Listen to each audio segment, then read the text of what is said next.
Hi అండి, బాగున్నారా? Welcome to our channel Akkamma రుచులు. ఈరోజు మనం చేసుకునే రెసిపీ ఏంటంటే మామిడి ముర్బా. ఇంకోండి పంచదార, మామిడి ముక్కల్ని తరిగి ఈ గిన్నెతో 1.5 గిన్నె అయ్యింది. ఈ ముక్కలో 1 గిన్నె పంచదార పోస్తున్నాను. 1.5 గిన్నె పోసుకోవచ్చు, కానీ మాకు ఒకటి చాలు. తీపి తినేదాన్ని బట్టి మనం పోసుకోవాలి. దీనికి ప్రాసెస్ ఏంటో చూద్దాం. ఇప్పుడు వేడి నీళ్ళల్లో ఒక 5 నిమిషాలు ఉడికించాలి. ఉడికించాక వడకట్టుకొని అప్పుడు పంచదారను దీనిలోకి చేసుకోవాలి. వంటగదిలోకి వెళ్దాం పండి. వెయ్యలిగించుకొని ఈ గిన్నె పెట్టుకొని వాటర్ వేసుకుందాం.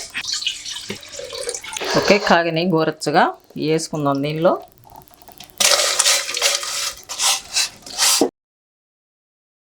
సరే, ఉడికిని చక్కగా ఇలా చూసుకుంటే ఇలా ఉండాలి. చాకు వడకట్టుకుందాం దీన్ని.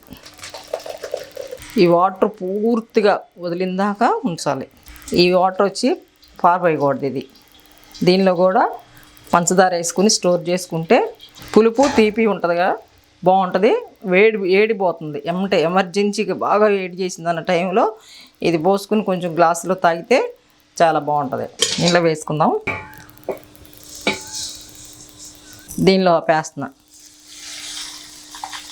చూసారా, చాలు మాకు స్వీట్. ఇది కొంచెం స్వీట్ హెవీగా తినే వాళ్ళకైతే కొంచెం ఎక్కువ వేసుకుంటారు. మేమైతే తగ్గించే తింటాము.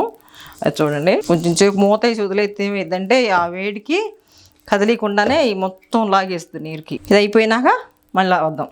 చూసారా, వేడి మీద పోతే పంచదార అంతా కరిగి ఇట్లా నీరయ్యింది. ఈ నీరయిన దాన్ని పాకం చేసుకుందాం.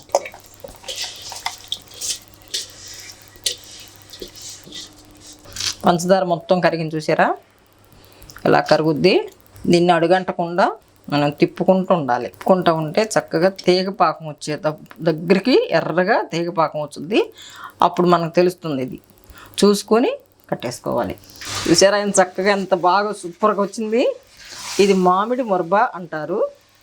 మళ్ళీ జాము మామిడి జాము అంటారు. ఇలా వచ్చేసింది.